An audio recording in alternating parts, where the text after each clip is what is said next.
ఈ సృష్టిలో అన్లక్కీ అని ఎవరు ఉండరమ్మా. ఎందుకంటే ప్రకృతి స్వరూపమైన తల్లి ఎప్పుడూ కూడా మనకేం చేస్తూ ఉంటుంది, ఏదో ఒక రీసోర్స్ ఇస్తూనే ఉంటుంది. ఆ రీసోర్స్ని మంది అని అర్థం చేసుకోవాలి అంటే ఈ మనస్సు ఎలా ఉండాలి, స్థిరంగా ఉండాలి. అంటే మనం వచ్చిన దాన్ని మంది అని తీసుకోవాలంటే స్థిరంగా ఉండాలి. స్థిరం లేకుండా ఎప్పుడు చంచలత్వంగా ఉంటుందో మనకు వచ్చిన వరాన్ని కూడా మనం ఏం చేస్తాము, శాపం కింద మార్చుకుంటాం. దానికి ఉదాహరణ అందరికీ అర్థం అవడానికి ఒక చిన్న కథలా చెప్తాను. అదేమిటి అని అంటే, ఒక బ్రాహ్మడు ఉండేవాట. ఆ బ్రాహ్మణుడికి వేద విద్యలన్నీ చాలా గొప్పగా వచ్చు. ఆయనకి రాని శాస్త్రం లేదు, రాని మంత్రం లేదు. ఎంతో అందంగా వల్లి వేసేవాట. దానికి తోడు కంఠస్వరం కూడా చాలా బాగుండేదిట. ఆ కంఠస్వరంతో అతను చదువుతూ ఉంటే చాలు అందరూ మైమర్చిపోయేవారట. అంత గొప్పగా చేసినా సరే అతనికి ఎప్పుడు కూడా డబ్బులకి ప్రాబ్లం ఉండేదిట. అంటే అంతలా చదివేవాడు, అందరూ హాయిగా వినేవారు, కానీ అతనికి ఎప్పుడు ఎవరు కూడా దక్షిణ ఇవ్వడం కానీ ఇలాంటివి అవుతూ ఉండేవి కాట. అప్పుడప్పుడు వచ్చిన వాటితో అతను అలా సాదాసీదాగా ఒక్కొక్క రోజు తిని ఒక్కొక్క రోజు తినక అలా గడిపేవాట. ఇంకా ఆయన పెళ్లి చేసుకున్నారు. పెళ్లి చేసుకుంటే ఆ భార్య ఏంటంటే ఈయన చాలా అందంగా ఉండేవట, కానీ ఒక అనాకారి అంటే అందంగా లేని భార్య ఆయనకి వచ్చింది.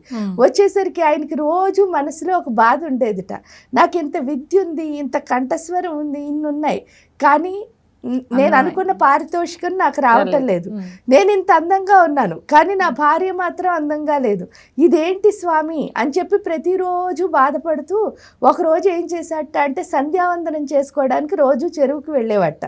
అంటే అన్ని మంచి లక్షణాలే ఆయనకి.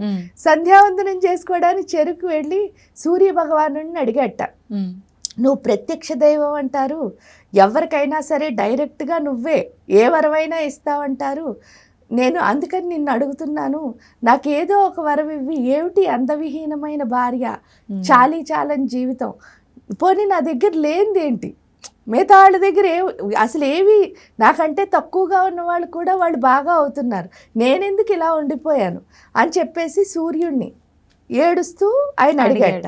అడిగేసరికి సూర్య భగవానుడు వెంటనే ఈయన యొక్క సంధ్యావందనం పూర్తి అయ్యేసరికి ఒక వృద్ధ బ్రాహ్మణుడి రూపంలో ఆయన దగ్గరికి వచ్చాట.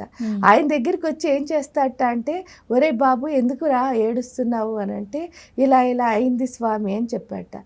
అయితే సరే నేనే దేవుణ్ణి అనుకోపోని, అంటే సూర్యుడిని అని చెప్పలేదు, నేనే దేవుణ్ణి అనుకోపోని, కాబట్టి నేను నీకు ఒక 3 వరాలు ఇస్తానురా. ఆ 3 వరాలతో నువ్వు జీవితంలో ఎప్పుడైనా ఉపయోగించుకోవచ్చు, నీకు ఏ అవసరంలో అయినా.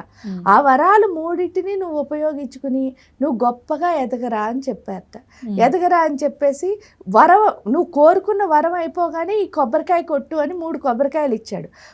ఈ కొబ్బరికాయ కొట్టావు, ఆ వరం తీరిపోతుంది అని, అంటే నువ్వు అనుకున్నది అయిపోతుంది అని చెప్పాడు. చెప్పేసరికి ఏమవుతుంది అంటే, ఈయన కరెక్ట్గా కొబ్బరికాయలు తీసుకున్నాడు, ఈ బ్రాహ్మణుడు మాయమైపోయాడు. మాయమైపోయేసరికి వాళ్ళ భార్య వస్తూ ఉంటుంది. ఫస్ట్ ఆయనకి ఏం కోరుకోవాలనిపిస్తుంది అంటే, ఈవిడ అందంగా లేదని కదా ఈయన బాధ, కాబట్టి అప్సరసలా ఈవిడ చాలా గొప్పగా అందంగా తయారైపోవాలని కోరుకుని కొబ్బరికాయ కొడతాడు. కొట్టగానే అసలు ఎంతో సౌందర్య రాశిలాగా ఆవిడ అయిపోతుంది. మారిపోయేసరికి ఏమవుతుందట, ఆ దేశపు రాజు అలా వెళ్తూ ఉంటాడట. వెళ్తూ ఉండి ఇంత అందమైన ఆవిడ ఏమిటి ఇలాగా చెరువుకి నీళ్లు పట్టుకురావడానికి వెళ్తుంది, కుదరదని చెప్పేసి ఆయన ఏం చేస్తాడు, రథం ఎక్కించుకుని అంతఃపురానికి తీసుకెళ్ళిపోతాడు. తీసుకెళ్ళిపోతూ ఉంటే వీడికి చాలా ఏడుపు వస్తుంది. ఇదేంటి ఇంత అందమైన భార్యని నేను కావాలని కోరుకుంటే వాడెవడో రాజు పట్టుకెళ్ళిపోవడం అని చెప్పేసి వీడికి కోపం వచ్చి వెంటనే ఆ కోపంలో 2వ కొబ్బరికాయ కొట్టి ఏం చేస్తాడు, ఈవిడ కాస్త దున్నపోత అయిపోవాలని చెప్తాడట. దున్నపోత అయిపోయేసరికి ఏమవుతుంది అని అంటే, వెంటనే ఆ రాజు భయపడిపోయి ఇదేదో మంత్రగత్తిలా ఉంది అని చెప్పేసి, ఎందుకు ఇందాక అందంగా అప్సరసలా కనిపించింది, ఇప్పుడు ఎద్దులా అయిపోయింది ఏమిటని చెప్పేసి ఆ ఎద్దుని రథం నుంచి తోసేసి ఆయన వెళ్ళిపోతాడు. వెళ్ళిపోయేసరికి మరి ఈ శక్తి ఎవరిది, ఈ బ్రాహ్మణుడు కదా.